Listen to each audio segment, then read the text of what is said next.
வணக்கம், நான் உங்க Aishwarya. Indian polity chapter wise discussion through Laxmikanth text book 6th edition பார்த்துட்டு இருக்கோம். இன்னைக்கு சிட்டிசன்ஷிப் லெசன் சம்பந்தமா ஒரு இம்பார்ட்டன்ட் டாபிக் டிஸ்கஸ் பண்ண போறோம். ஸோ இன்னைக்கு வீடியோக்குள்ள போகலாம்.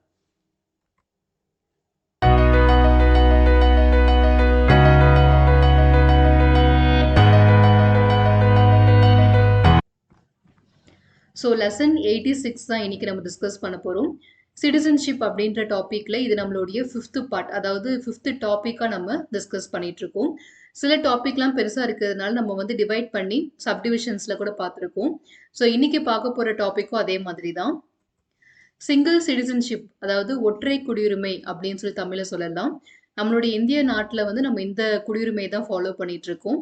ஸோ இதை பற்றின ஒரு டீட்டெயிலான விஷயங்கள் தான் டிஸ்கஸ் பண்ண போகிறோம். ஸோ சொன்ன மாதிரி இந்த டாப்பிக்கை நம்ம ரெண்டாக ஸ்ப்ளிட் பண்ணி பார்க்க போகிறோம். ஃபர்ஸ்ட் வந்து சிங்கிள் சிட்டிசன்ஷிப் ஏன் இந்தியாவில் வந்து சூஸ் பண்ணியிருக்காங்க, சிங்கிள்க்கும் டபுள்க்கும் என்ன வித்தியாசம், டபுள் எந்தெந்த நாடுகள்லாம் ஃபாலோ பண்ணிட்டு இருக்காங்க, இப்படிப்பட்ட ஒரு இன்ஃபர்மேஷன்ஸ் எல்லாமே ஃபர்ஸ்ட் பார்த்துடலாம். செகண்ட் பார்ட்ல நம்ம சிங்கிள் சிட்டிசன்ஷிப் நம்ம அடாப்ட் பண்ணியிருந்தாலும் சில லைக் எக்ஸப்ஷன்ஸ்லாம் இருக்கு. எந்தெந்த ஆர்டிகல்ஸ் மூலயமா நம்ம சில இடத்துல டபுள் சிட்டிசன்ஷிப் அப்படின்ற ஒரு மெத்தட்கான ஒரு விஷயத்த ஃபாலோ பண்ணிட்டு இருக்கோம் அப்படின்றத நம்ம அந்த வீடியோவில் பார்க்குற மாதிரி இருக்கும். ஸோ இன்னைக்கு வந்து பேசிக் introduction to the single citizenship நம்ம டிஸ்கஸ் பண்ணலாம். ஸோ ஆஸ் யூஷுவல் நம்ம வந்து இதுக்கு முன்னாடி என்னென்ன வீடியோஸ்லாம் கம்ப்ளீட் பண்ணியிருக்கோம் அப்படின்றத பார்த்துருவோம். நீங்கள் ரெகுலராக பார்த்துட்டு இருக்கிறவங்களா இருந்தீங்கன்னா டேரெக்டாக நீங்கள் கண்டென்ட் ஆரம்பிக்கிற இடத்துல இருந்து பார்த்துக்கலாம். ஸோ இன்னைக்கு நம்ம பேசிக் இன்ட்ரடக்ஷன் ஸ்டார்ட் பண்ணிடுவோம். So first of all Laxmikanth text புக்கை வந்து எத்தனை பார்ட்ஸ், அதாவது எத்தனை சாப்டர்ஸ் டிவைட் பண்ணியிருக்காங்க அப்படின்றத கண்டிப்பாக நீங்கள் தெரிஞ்சிருக்கணும். ஸோ எப்பவுமே சொல்லுவாங்க இல்லையா, before studying for the examination study the exam அப்படின்னு சொல்லுவாங்க. அதே மாதிரி தான் எந்த புத்தகத்தை பற்றி படிக்கிறதுக்கு முன்னாடியும் அந்த புத்தகம் பற்றின சில இன்ஃபர்மேஷன்ஸை நீங்கள் தெரிஞ்சு படிச்சீங்கன்னா உங்களுக்கு ரொம்பவே பெனிஃபிட்டாக இருக்கும். அந்த அடிப்படையில் லட்சுமிகாந்த் டெக்ஸ்ட் புக் சம்மந்தமாக அவங்க எப்படி இதை டிவைட் பண்ணியிருக்காங்க, எந்தெந்த மாதிரியான டாப்பிக்கில் சப்டிவிஷன்ஸ்லாம் இருக்குது, இதெல்லாமே நம்ம பேசிக்காக தெரிஞ்சுக்கலாம். ஸோ ஃபர்ஸ்ட் சாப்டர் வந்து கான்ஸ்டியூஷனல் ஃப்ரேம்வொர்க். இதில் வந்து ஒரு 11 சப்டிவிஷன்ஸ் வந்து ப்ரொவைட் பண்ணியிருக்காங்க. செகண்ட் வந்து சிஸ்டம் ஆஃப் கவர்மெண்ட், அந்த மாதிரி ஒவ்வொரு டாப்பிக்காக டிவைட் ஆயிருக்கும். வித்தின் த ப்ராக்கெட் இருக்கு இல்லையா, அது வந்து அந்த சாப்டரை அத்தனை பார்ட்ஸாக அவங்க டிவைட் பண்ணி கொடுத்துருக்காங்க. ஸோ இந்த கான்ஸ்டியூஷனல் ஃப்ரேம்வொர்க் அப்படின்றதுல சோஃபார் பார்த்தீங்கன்னா நம்ம 5 பார்ட்ஸ் வந்து முடிச்சிருக்கோம். Historical background, making of the constitution, salient features, preamble எல்லாமே கம்ப்ளீட் பண்ணியாச்சு. யூனியன் அட்மினிஸ்ட்ரேட்டரியும் முடிச்சாச்சு. இப்போ பார்த்துட்டு இருக்கிறது சிட்டிசன்ஷிப். இதில் வந்து ஒரு 4 பார்ட்ஸ், அதாவது 4 டாபிக்ஸ் நம்ம முடிச்சிருக்கோம். இப்போ 5th டாபிக் தான் பார்த்துட்டு இருக்கோம். இந்த ஹிஸ்டாரிக்கல் பேக்ரவுண்டில் என்னென்ன டாபிக்லாம் முடிச்சிருக்கோம் அப்படின்றதுக்கான ஒரு ஓவர்வியூ தான் இது. ரெகுலேட்டிங் ஆக்ட்லேருந்து ஆரம்பிச்சு இன்டர்ம் கவர்மெண்ட் வரைக்கும் தனித்தனி டாப்பிக்காக எடுத்து ஒவ்வொரு வீடியோவும் நான் ப்ரொவைட் பண்ணியிருக்கேன். இதுக்கான லிங்க்ஸ் எல்லாமே வந்து பிளேலிஸ்ட்டாக நான் அட்டாச் பண்ணியிருக்கேன். ஹிஸ்டாரிக்கல் பேக்ரவுண்ட் அப்படின்ற ஒரு பிளேலிஸ்ட் இருக்கும். அது கிளிக் பண்ணிங்கன்னா அதுக்குள்ளே இந்த எல்லா வீடியோஸுமே வந்துடும். ஸோ நீங்கள் எந்த டாபிக் வேணாலும் எடுத்து நீங்கள் பார்த்துக்கலாம். செகண்ட் பார்த்தீங்கன்னா மேக்கிங் ஆஃப் கான்ஸ்டியூவன்ட் அசம்பிளி. இதுவும் அதே மாதிரி தான் ஒரு 14 வீடியோஸ் நம்ம டிஸ்கஸ் பண்ணியிருந்தோம். இதுவுமே நான் பிளேலிஸ்ட்டாக ஆட் பண்ணியிருக்கேன். அடுத்ததாக சேலியன் ஃபீச்சர்ஸ். டோட்டலாக இது வந்து 30 வீடியோஸ் நம்ம டிஸ்கஸ் பண்ணோம். இருக்கிறதுலேயே சோஃபார் பார்த்ததுல இதுதான் லென்த்தியான டாப்பிக்காக இருந்தது. ஸோ ரொம்பவே இன்ட்ரெஸ்டிங்கான டாப்பிக்கும் கூட. நம்மளுடைய இந்திய அரசியலமைப்புடைய சேலியன் ஃபீச்சர்ஸ்லாம் என்ன, அவங்களுடைய கிரிட்டிசிசம் என்னென்ன இருந்தது, பார்ட்ஸ், ஷெடியூல், சோர்சஸ் இதெல்லாம் என்ன அப்படின்றது கிளியராகவே டிஸ்கஸ் பண்ணியிருந்தோம். ஸோ பேசிக் இன்ட்ரடக்ஷன் எல்லாமே இதுலேயே நமக்கு கவர் ஆகிற மாதிரி இருந்தது. அண்ட் நாலாவது நம்ம பார்த்தது the most important part of our constitution, preamble.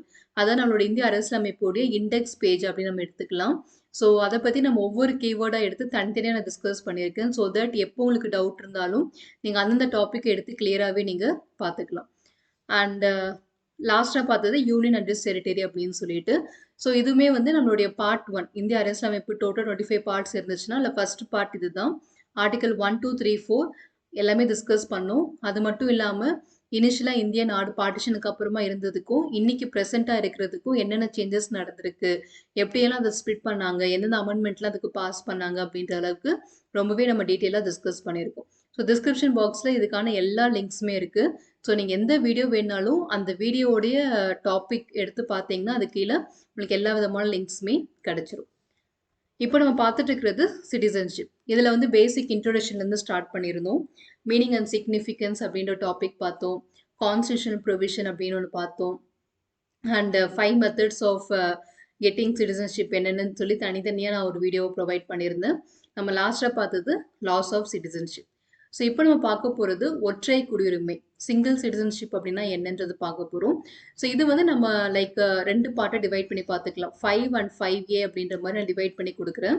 First இனிஷியலாக இன்ட்ரோடக்ஷன் பார்த்துட்டு அந்த டிஸ்கிரிமினேஷன் சம்மந்தமான ஒரு விஷயம் இருக்கும். அந்த பாயிண்ட்ஸ் எல்லாமே நம்ம அடுத்த வீடியோவில் பார்த்துக்கலாம்.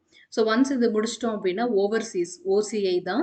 இது கொஞ்சம் லென்த்தியான டாபிக் ஆக்சுவலாக இருக்கிறதுலே இதுதான் கொஞ்சம் லென்த்தாக இருக்குது. ஸோ இது நம்ம வந்து சொன்ன மாதிரி ஒரு 4 டாபிக்ஸாக ஸ்ப்ளிட் பண்ணி தான் பார்க்குற மாதிரி இருக்கும். ஸோ இது எல்லாமே நம்ம ஒன் பை ஒன்னாக பார்த்துக்கலாம். அண்ட் லாஸ்ட்டாக வந்து comparing NRI, PIO and OCI, non resident Indian, persons of Indian origin, overseas citizens of India. இந்த டேர்ம்ஸ்க்கெல்லாம் என்னென்ன டிஃப்ரென்ஸ் இருக்குது, யார் யாருக்கு என்னென்ன ரைட்ஸ் இருக்குது இல்லை அப்படின்றது எல்லாத்தையுமே கம்பேர் பண்ணி டேபுலேஷனில் கொடுத்துருப்பாங்க. ஸோ அது பார்த்தோன்னா கண்டிப்பாக ஒரு ஐடியா இருக்கும். லைக் இவங்களுக்கு என்ன வித்தியாசம் இருக்குது, யாருக்கு என்ன உரிமை இருக்குது அப்படின்ற அளவுக்கு தெரியும். அதோடு நமக்கு அந்த டாபிக் கம்ப்ளீட் ஆயிரும். அதுக்கப்புறம் ஆர்டிகல்ஸ், நோட்ஸ் அண்ட் ரெஃபரன்ஸ் எல்லாமே சின்ன சின்ன டாபிக் தான். ஃபைனலாக ஒரு குவிஸ் எடுத்து நம்ம 10 கொஸ்டின்ஸ் டோட்டலில் கேட்டிருக்காங்க. அந்த 10மே நம்ம பார்த்துருவோம். பார்த்ததுக்கு அப்புறமா ஃபண்டமெண்டல் ரைட்ஸ் நம்ம ஸ்டார்ட் பண்ணிடலாம். ஸோ இன்னைக்கு டாபிக் என்ன அப்படின்றது நம்ம ஸ்டார்ட் பண்ணுவோம். சிங்கிள் சிட்டிசன்ஷிப், ஒற்றை குடியுரிமை. ஸோ பெயர்லேயே நமக்கு தெளிவாக தெரியுது, நம்ம இந்திய நாட்டில் நம்ம ஒற்றை குடியுரிமையை தான் நம்ம எல்லா விதமான மக்களுக்குமே, அதாவது குடிமகன்களாக இருக்கக்கூடியவங்களுக்கு சிங்கிள் சிட்டிசன்ஷிப் தான் கொடுத்துருக்கோம் அப்படின்னு சொல்லி. அப்போ ஒரு சிட்டிசன்ஷிப்பை சிங்கிள் அப்படின்னு மென்ஷன் பண்ணுறாங்கன்னா கண்டிப்பாக இன்னொரு கேட்டகரி இருக்கணும் இல்லையா? அந்த கேட்டகரிக்கு பெயர் என்னன்னு பார்த்தீங்கன்னா டபுள் சிட்டிசன்ஷிப் இல்லைன்னா டியூவல் சிட்டிசன்ஷிப் அப்படின்னு சொல்லுவாங்க. ஸோ டபுள் நம்ம எடுத்துக்கலாம். ஸோ இந்த டபுள் சிட்டிசன்ஷிப் அப்படின்றது எந்த மாதிரி நாடுகளில் ஃபாலோ பண்ணுவாங்க அப்படின்னா ஃபெடரல் கண்ட்ரிஸ் அப்படின்னு சொல்லுவோம் இல்லையா? மத்திய அரசாங்கம், மாநில அரசாங்கம் சேர்ந்து ரூல் பண்ணக்கூடிய சில நாடுகள் இருக்கும். ஃபெடரல் அப்படின்னு சொல்லுவாங்க, கூட்டமைப்பில் ரூல் பண்ணுறது. அந்த மாதிரி நாடுகளில் இந்த டபுள் சிட்டிசன்ஷிப் அப்படின்ற மெத்தட் தான் ஃபாலோ பண்ணுவாங்க. இம்மிடியட்டாக உங்களுக்கு யாருக்குமே டவுட் வந்திருக்கும், நம்மளும் ஃபெடரல் தானே ஃபாலோ பண்ணுறோம், அப்போ நமக்கே சிங்கிள் வந்திருக்கு அப்படின்னு சொல்லி. கட்டாயமாக நம்ம வந்து 100% ஃபெடரல் இல்லை. ஸோ எல்லாருக்குமே இந்த இடத்துல ஒரு டேர்ம் ஞாபகம் வந்திருக்கும் இல்லையா? நம்ம வந்து குவாசி ஃபெடரல், அதாவது ஃபெடரல் மாதிரியான ஒரு அமைப்பு, ஆனால் யூனிட்டரி ஃபீச்சர்ஸில் ரூல் பண்ணக்கூடிய ஒரு அரசாங்கமாக இந்தியா இருக்குது. ஸோ அப்படி இருக்கிறதுனால நம்ம வந்து ஒரு சேஃப்டிக்கு என்ன பண்ணோம்னா சிங்கிளே நம்ம அடாப்ட் பண்ணிக்கிட்டோம். மேஜர் ப்ரொவிஷன்ஸ் பார்த்தீங்கன்னா நம்ம இந்திய நாட்டில் யூனிட்டரிக்கான ப்ரொவிஷன்ஸ் தான் இருக்கும். சில இடங்களில் வந்து ஃபெடரலுக்கு உண்டான ப்ரொவிஷன்ஸ் வந்து கொடுத்துருப்பாங்க. ஆனால் நம்ம இந்திய நாடு என்ன மாதிரி அமைப்பு அப்படின்னு கேட்டால் அது ஃபெடரல் தான் சொல்லுவாங்க. ஸோ குவாசி ஃபெடரல் அப்படின்ற வார்த்தை சொல்கிறது மூலயமா ஒரு விதமான பேலன்ஸ் டேர்மாக அது வந்து நமக்கு தெரியுது. ஸோ ஏன் நம்ம வந்து இந்த ஃபெடரல் கண்ட்ரியாக இருந்தாலும் கூட நம்ம ஏன் இந்த சிங்கிள் சிட்டிசன்ஷிப்பை எடுத்துக்கிட்டோம்? ஃபர்ஸ்ட் ஆஃப் ஆல் அதுக்கு மீனிங் என்னன்னு தெரியணும். சிலருக்கு தெரிஞ்சிருக்கலாம், இனிஷியல் ஸ்டேஜ் வந்து ப்ரிப்பேர் பண்ணுறவங்களுக்கு கொஞ்சம் கன்ஃபியூஷன் இருக்கலாம். சிங்கிளுக்கும் டபுளுக்கும் என்ன வித்தியாசம் சொல்லிடுறேன். ஸோ நான் முன்னாடியே சொன்ன மாதிரி சிங்கிள் அப்படின்றது பெரும்பாலும் யூனிட்டரி கவர்மெண்ட்டில் ஃபாலோ பண்ணக்கூடியது. அதாவது அந்த நாட்டில் வந்து மத்திய அரசாங்கம் மட்டும்தான் இருப்பாங்க. ஸ்டேட் லெவலில் எந்த விதமான கவர்மெண்ட்டோ இல்லை ஒரு அரசு அந்த மாதிரி எதுவும் இருக்காது. ஸோ அந்த மாதிரி நாடுகளில் கண்டிப்பாக ஒருத்தர் தான் ரூல் பண்ணுறதுனால அந்த மக்கள் எல்லாருமே வந்து ஒற்றை குடியுரிமை தான் பெற்றிருப்பாங்க. ஃபெடரல் அப்படின்ற மாதிரி நாடுகளில் மத்திய அரசாங்கமும் இருக்கும், ஸ்டேட் கவர்மெண்ட்டும் இருப்பாங்க, மாநில அரசாங்கமும் இருப்பாங்க. அப்போ அந்த மாதிரி நாடுகள் என்ன பண்ணுவாங்கன்னா சென்ட்ரல் லெவலில் ஒரு குடியுரிமையும், அதாவது ஃபார் எக்ஸாம்பிள் நான் நம்மளுடைய நாடை வச்சு நான் சொல்கிறேன். இந்தியா அப்படின்னா இந்திய குடியுரிமையும் என்கிட்ட இருக்கும். ஒருவேளை நம்ம டபுள் எடுத்திருந்தோம்னா தமிழ்நாட்டை சேர்ந்த நான் நபர் அப்படின்றனால எனக்கு தமிழ்நாடுடைய சிட்டிசன்ஷிப்பும் எக்ஸ்ட்ராவாக என்கிட்ட இருக்கும். ஸோ ஒவ்வொரு மாநிலமும் அந்த மாநிலத்துக்கு உண்டான நபர்களுக்கு ஒரு அடையாளமாக அந்த குடியுரிமையை கொடுத்துருப்பாங்க. ஸோ எந்த மாதிரி நாடுகள் லைக் USA எடுத்துக்கலாம், சுவிட்சர்லாந்து எடுத்துக்கலாம், இவங்க எல்லாருமே டபுள் தான் ஃபாலோ பண்ணிட்டு இருக்காங்க. ஸோ அவங்ககிட்ட USA அப்படின்னு அந்த சிட்டிசன்ஷிப்பும் கையில் இருக்கும். அதே நேரத்தில் எந்த மாநிலத்தில் அவங்க வசிச்சிட்டு இருக்காங்களோ அந்த மாநிலத்தோடைய குடியுரிமையும் அந்த நபர்கள்கிட்ட இருக்கும். ஸோ இதான் டபுளுக்கும் சிங்கிளுக்கும் இருக்கக்கூடிய வித்தியாசம். ஸோ நம்ம சிங்கிளுக்கும் டபுளுக்கும் இப்போ என்ன வித்தியாசம் அப்படின்னு பார்த்தாச்சு. இப்போ ஏன் நம்ம இந்திய அரசாங்கம் டபுளை அடாப்ட் பண்ணாமல் சிங்கிளை சூஸ் பண்ணாங்க அப்படின்றத பார்க்கலாம். Though the Indian constitution is federal and NV says is a dual polity. Dual பாலிட்டினா நம்மக்கிட்ட மத்திய அரசாங்கமும் இருக்குது, மாநில அரசாங்கமும் இருக்குது.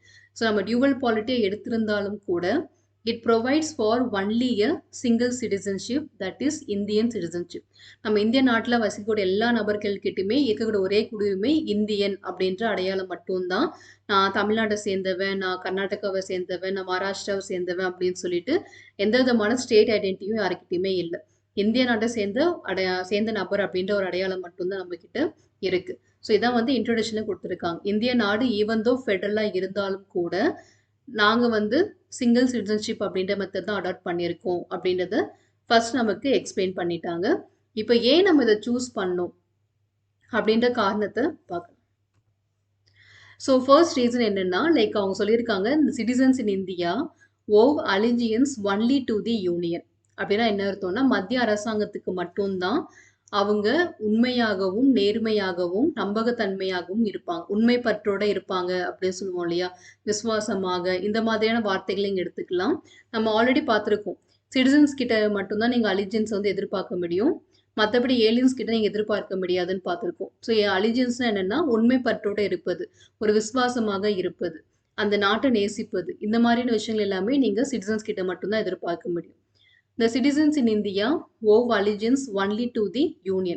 மத்திய அரசாங்கத்துக்கு மட்டும்தான் அவங்க உண்மை பற்றோட இருப்பாங்க. There is no separate state citizenship அப்படின்னு சொல்லியிருக்காங்க. இது நம்ம முன்னாடியே பார்த்துட்டோம் இல்லையா, தமிழ்நாடா இருக்கலாம், இல்லை டெல்லியாக இருக்கலாம், ஸோ நார்த் ஈஸ்டர்ன் ஸ்டேட்ஸ் எதுவான இருக்கலாம், அந்த தனித்தனி மாநிலத்துக்குன்னு சொல்லிட்டு தனி அடையாளமாக எதுவுமே ப்ரொவைட் பண்ணலை. There is no separate state citizenship. The other Federal states, so நம்ம இந்த ஃபெட்ரல் ஸ்டேட்ஸ், நம்ம இந்தியாவும் ஃபெட்ரல் தான், நம்மள மாதிரி மற்ற ஃபெட்ரல் கண்ட்ரிஸ் இருக்காங்க இல்லையா, அந்த அமெரிக்கா எடுத்துக்கோங்க, யூஎஸ்ஏ எடுத்துக்கோங்க, சுவிட்சர்லாந்து எடுத்துக்கோங்க, இவங்க எல்லாருமே தங்களுடைய நாட்டில் டபுள் சிட்டிசன்ஷிப் அப்படின்ற மெத்தட் தான் ஃபாலோ பண்ணிட்டு இருக்காங்க. ஸோ அவங்க டபுள் ஃபாலோ பண்ணும் போது நம்ம ஏன் சிங்கிள் ஃபாலோ பண்ணுறோம்? ஓகே, ஸோ டியூவல் பாலிட்டி அப்படின்னா மத்திய அரசாங்கம், மாநில அரசாங்கம், இவங்க ரெண்டு பேருமே ரூல் பண்ணக்கூடிய நாடுகளில், பெரும்பான்மையான நாடுகளில் டபுள் தான் ஃபாலோ பண்ணிட்டு இருக்காங்க. ஆனால் இந்தியா மட்டும்தான் லைக் சிங்கிளை வந்து அடாப்ட் பண்ணியிருக்கு. கனடாவும் பார்த்தீங்கன்னா இந்த மாதிரியான முறை தான் அடாப்ட் பண்ணியிருப்பாங்க. ஸோ மோரலஸ் நம்மளுடைய ஃபீச்சர்ஸ் எல்லாமே கனடாவோட ஒத்து போகிற மாதிரி தான் இருக்கும். ஸோ இந்த ரீசன்ஸ் என்ன அப்படின்றத பார்ப்போம். யூஎஸ்ஏ பொறுத்த வரைக்கும் each person is not only a citizen of USA but also of the particular state to which he belongs. எந்த மாநிலத்தை சேர்ந்த நபரோ அந்த மாநிலத்துக்கு உண்டான அடையாளமும் அந்த நபர்கிட்ட நிச்சயமா இருக்கும்.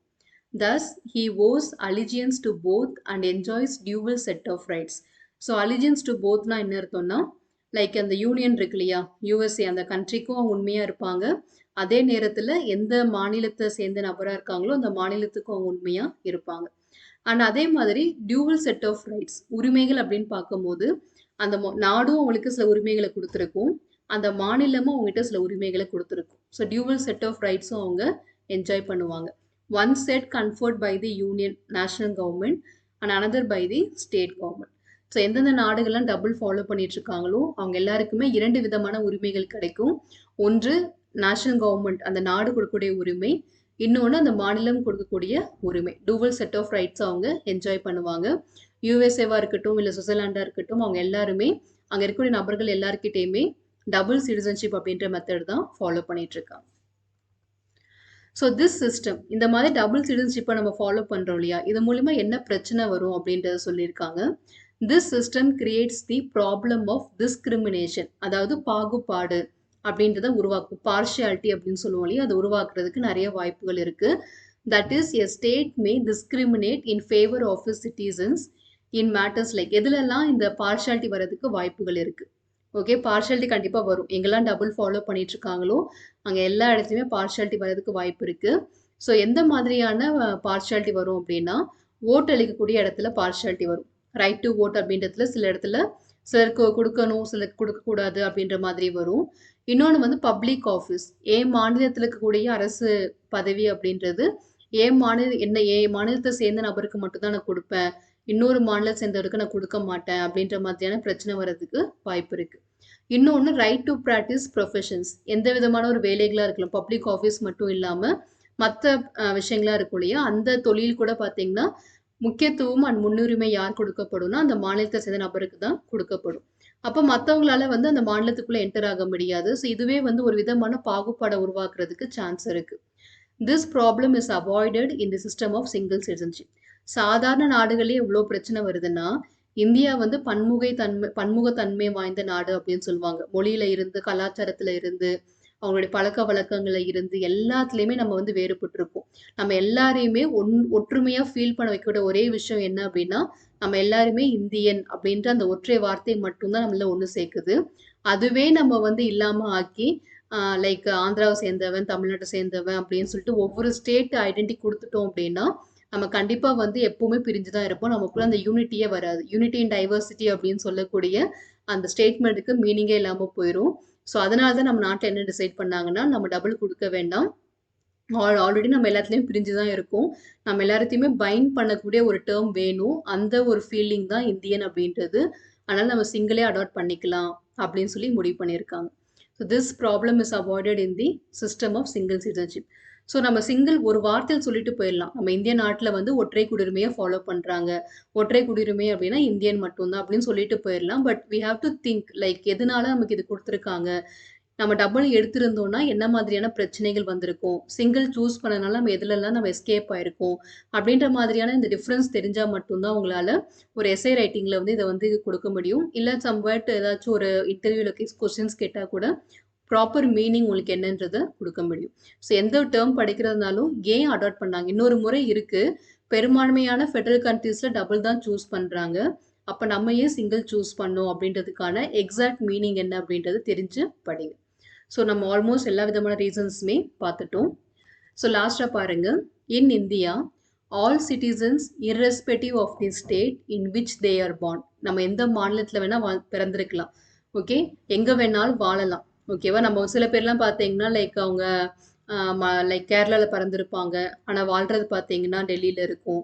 ஸோ எங்கே வேணால் பிறந்திருக்கலாம், எங்கே வேணால் வாழலாம். அவங்க எல்லாருக்குமே ஒரே விதமான அரசியல் உரிமையும் கொடுக்கப்படும். ஒரே விதமான சிவில் ரைட்ஸும் கொடுக்கப்படும். So political and civil rights அப்படின்னு பார்த்தீங்கன்னா எல்லாருக்குமே சேம் தான். நீ எங்கே பிறந்திருந்தாலும் சரி, எங்கே வாழ்றதா இருந்தாலும் சரி, உங்ககிட்ட இந்தியன் சிட்டிசன்ஷிப் அப்படின்ற அங்கீகாரம் அடையாளம் இருந்துச்சுன்னா உங்க எல்லாருக்குமே பொலிட்டிக்கல் அண்ட் சிவில் ரைட்ஸ் வந்து எந்த விதமான பாகுபாடும் இல்லாம சரிசமமா தான் கொடுப்போம் அப்படின்னு டிக்ளேர் பண்ணிட்டாங்க. All over the country and no discrimination is made between them. எந்த விதமான பாகுபாடும் உங்களுக்கு நிச்சயமா கிடையாது. இதுவே நீங்க டியூவல் பாலிட்டி இருக்கு இல்லையா, லைக் யூஎஸ்ஏ, சுவிட்சர்லாந்து எங்கெல்லாம் டபுள் சூஸ் பண்ணியிருக்காங்களோ அங்கே எல்லாமே இந்த பொலிட்டிக்கல் அண்ட் சிவில் ரைட்ஸ்ல சேஞ்சஸ் இருக்கும். அந்தந்த மாநிலத்துக்கு உண்டவங்களுக்கு மட்டும்தான் அந்த சிவில் ரைட்ஸும் பொலிட்டிக்கல் ரைட்ஸும் கொடுப்பாங்க. மற்ற மாநிலத்தவருக்கு கொடுக்க மாட்டாங்க. அப்போ கண்டிப்பாக அங்கே வந்து டிஃப்ரென்ஸ் இருக்குது. ஆனால் நம்ம இந்திய நாட்டில் வந்து எல்லாருக்குமே வந்து சேம் ரைட்ஸாக இருக்குது. So same political and civil rights தான் இங்கே ப்ரொவைட் பண்ணியிருக்காங்க. ஸோ நம்ம பேசிக் இன்ட்ரோடக்ஷனை கிளியராக பார்த்துட்டோம். ஓகேவா, இந்திய நாடு வந்து ஏன் ஒற்றை குடியுரிமையை சூஸ் பண்ணியிருக்காங்க அப்படின்றதுக்கான ஒரு பேசிக் ஐடியா, பேசிக் இன்ட்ரோடக்ஷனை பார்த்துட்டோம். இதுக்கப்புறமா வந்து பார்த்தீங்கன்னா ஒரு விதமான பாயிண்ட் இருக்கும், நான் காமிக்கிறேன். சில இடங்களை வந்து நம்ம என்னதான் இருந்தாலும் டிஸ்கிரிமினேஷன் நமக்கு இல்லை, பாகுபாடு இல்லை அப்படின்னு சொல்லியிருந்தாலும் நம்மளுடைய இந்திய அரசியலமைப்பில் சில ஆர்டிகல்ஸ் மூலயமா அவங்க வந்து சில எக்ஸப்ஷன்ஸ் கொடுத்துருக்காங்க. ஓகேவா, ஸோ ரெசிடென்ஸ் பேஸ் பண்ணி சில விதமான எக்ஸப்ஷன்ஸ் வந்து கொடுத்துருக்காங்க. அது என்னென்ன ஆர்டிக்கலில் என்னென்ன கொடுத்துருக்காங்க அப்படின்றத நம்ம அடுத்த வீடியோவில் பார்க்க போகிறோம். ஓகேவா, ஸோ இப்போ நம்ம பார்த்தது நம்ம இதோட ஸ்டாப் பண்ணிக்கலாம். அடுத்த வீடியோவில் இந்த பாயிண்ட்லேருந்து நம்ம கண்டினியூ பண்ணுற மாதிரி இருக்கும். ஸோ இன்னைக்கு பார்த்த விஷயங்கள் என்ன அப்படின்றத நம்ம ரீகலெக்ட் பண்ணிக்கலாம். ஸோ சிங்கிள் சிட்டிசன்ஷிப், ஸோ ரொம்ப சிம்பிளாக தான் பார்த்துருக்கோம். பட் ஸ்டில் நம்ம வந்து லைக் இதை வச்சு நம்ம ஒரு 100 to 150 வேர்ட்ஸ் வரைக்கும் எழுத முடியும்.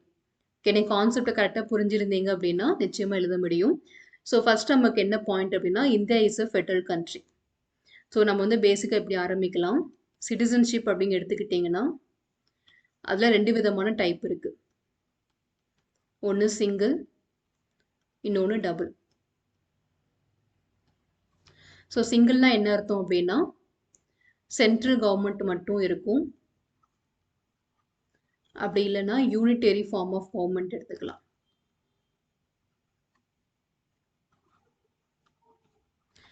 இங்க வந்து சென்ட்ரல் அண்ட் ஸ்டேட் லெவல், இல்லைன்னா ஃபெடரல் ஃபார்ம்.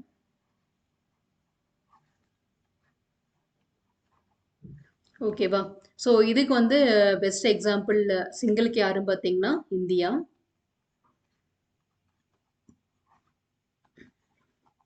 இங்க வந்து யுஎஸ்ஏ அண்ட் சுவிட்சர்லாந்து. இது வந்து எக்ஸாம்பிளா பார்த்துருந்தோம். ஸோ ஃபர்ஸ்ட் வந்து என்னன்னா லைக் இந்த சிங்கிள் சிட்டிசன்ஷிப் அப்படின்னு இருக்காங்க இல்லையா, இவங்க வந்து அலிஜியன்ஸ், அதாவது உண்மையா இருக்கிறது அப்படின்னு பார்த்தீங்கன்னா அலிஜியன்ஸ் ஒன்லி டு யூனியன். இங்க வந்து போத் உண்மை பற்று விசுவாசம் அப்படின்றது 2 பேருக்குமே இருக்கும். ஓகே, போத் மெம்பர்ஸ்க்கு அவங்க இருப்பாங்க. இந்த பாயிண்ட்டை நம்ம பார்த்துருந்தோம். ஸோ இங்க பொறுத்த வரைக்கும் என்னன்னா dual sets of rights enjoy பண்ணுவாங்க. Dual set of rights. Okay, so அது இந்த மாதிரி டபுள் இருக்கு இல்லையா, இவங்க இந்த மாதிரியான டைப்ல வந்து பார்த்தீங்கன்னா சில டிஸ்கிரிமினேஷன்ஸ் வந்து ஏற்படுறதுக்கு வாய்ப்புகள் இருக்கு. எந்த மாதிரி விஷயத்துல டிஸ்கிரிமினேஷன்ஸ் பாகுபாடு வர்றதுக்கு வாய்ப்பு இருக்குன்னா, ரைட் டு vote,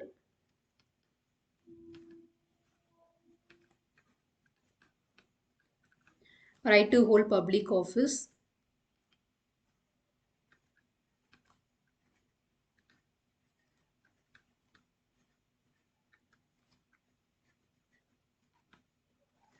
and இன்னொன்று வந்து right to practice profession.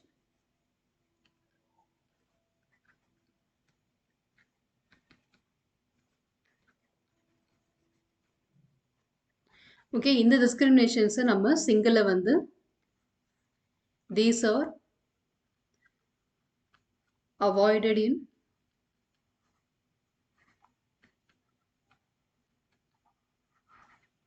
single citizenship. Since they have same political and civil right.